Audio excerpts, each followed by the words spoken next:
out, and a lot of the big names are up there at the top. It's Ohio State and Oregon 1 and 2, followed by Georgia, Notre Dame. 5 SEC teams in the top 10.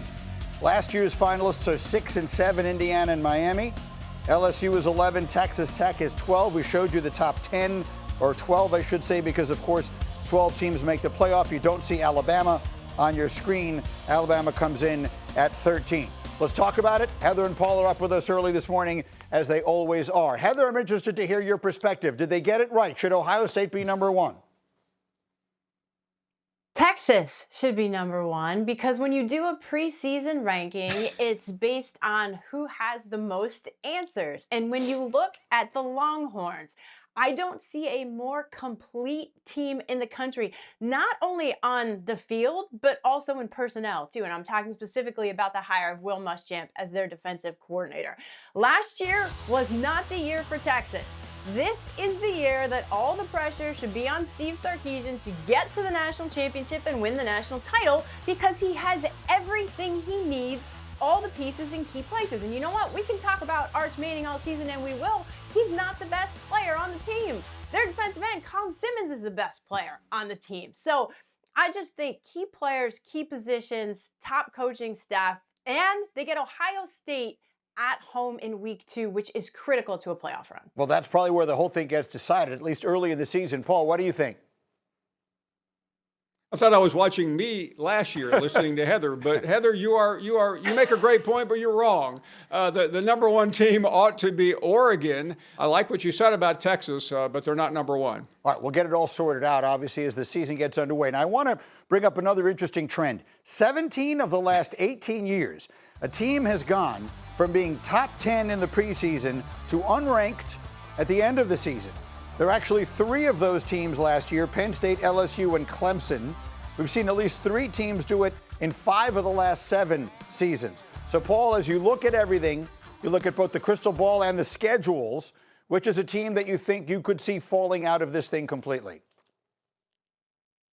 Oklahoma. And they have an elite defense under Brent Venables, but I absolutely hate their schedule, Greeny.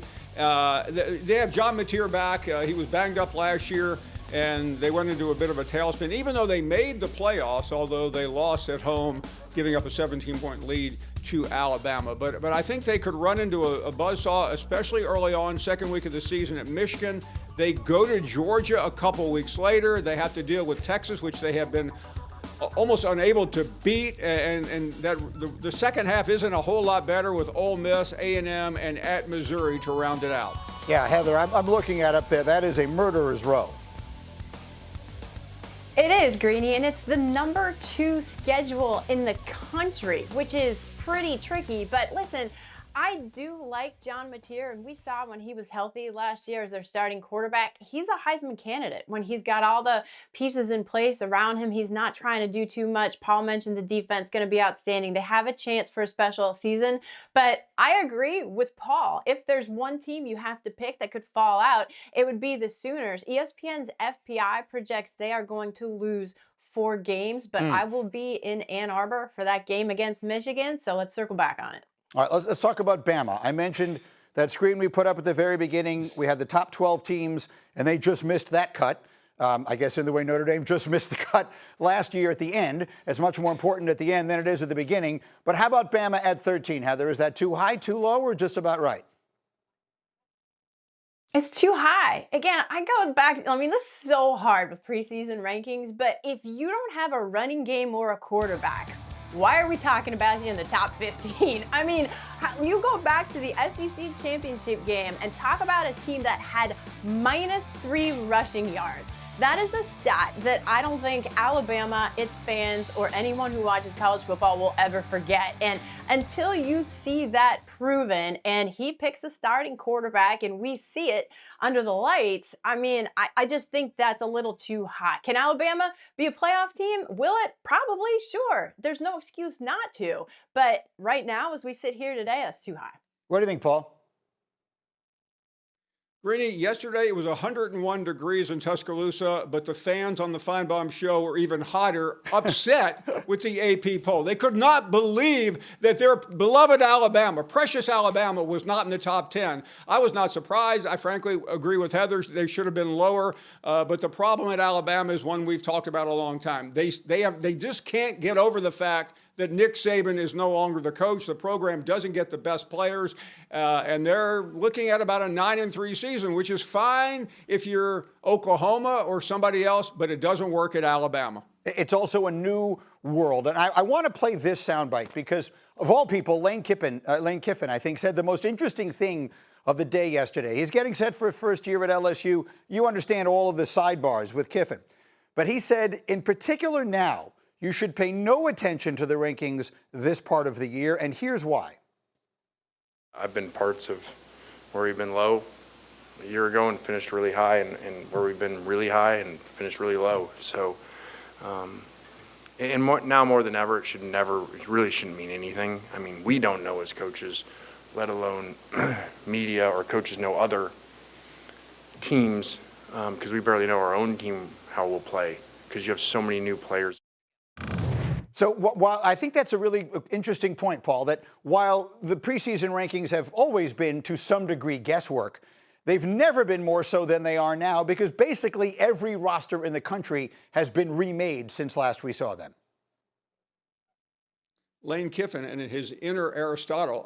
He is right, a little bit too philosophical for me, but the line he said at the end really nailed it. I mean, Kiffin's got about 50 players on this team, other than the fact that he's the brand new coach. Most people running these SEC and Big Ten programs now barely know their own players, so it is a mystery, and I think he also knows what happened last year at the school he is currently at. LSU started the season ranked in the top 10, and they were nowhere to be found at the end, and they fired the coach, making way for Aristotle. Heather, final word. The biggest problem with preseason rankings is not the misfires on it. It's the preconceived bar that's set going into the college football playoff rankings, because everyone has these notions in their head that those 5 teams are the 5 best teams because you see it week after week after week in the rankings. But when the committee's rankings come out the first Tuesday in November, that's what's supposed to matter. And you've got to mentally shake, what is it, like 6-8 weeks of what you have in your mind from the AP rankings? To me, that's the problem with the ranking system. That's actually a very interesting and important point. Really well done. Heather, Paul, thank you. We'll check back a little later. College right around the corner. We start a new hour. Here's a little I'm sorry what. This is Pitt coach Pat Narduzzi talking about one of his players. Listen to this. I'm impressed with Tyreek. We clean up some things, off the field, just little things he drives me nuts with.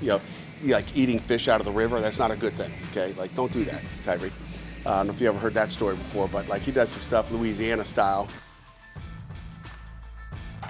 Anybody follow that? Is there a river in Pittsburgh? Oh, yeah. Like 3 of them. 3 rivers. Allegheny. But that's bad. Like, are you not supposed to? But also, what's Louisiana style? Yeah, I don't know. I mean, if he's playing well, let that man eat some fish out the river. From wherever he can get it from. When I hear off the field issues, I'm not worried about somebody fishing. Right. That sounds like good rec time, and he's not wasting it. He's eating it. Sound like Catch and release? No. Narduzzi need to get with the program. Off the field He needs some issues. fish, too. I heard off the field. I was like, oh God. What did he do? What did Tyreek do? Tyreek just out here catching some dinner. Let Tyreek catch a fish. Come for the love on. of Christmas.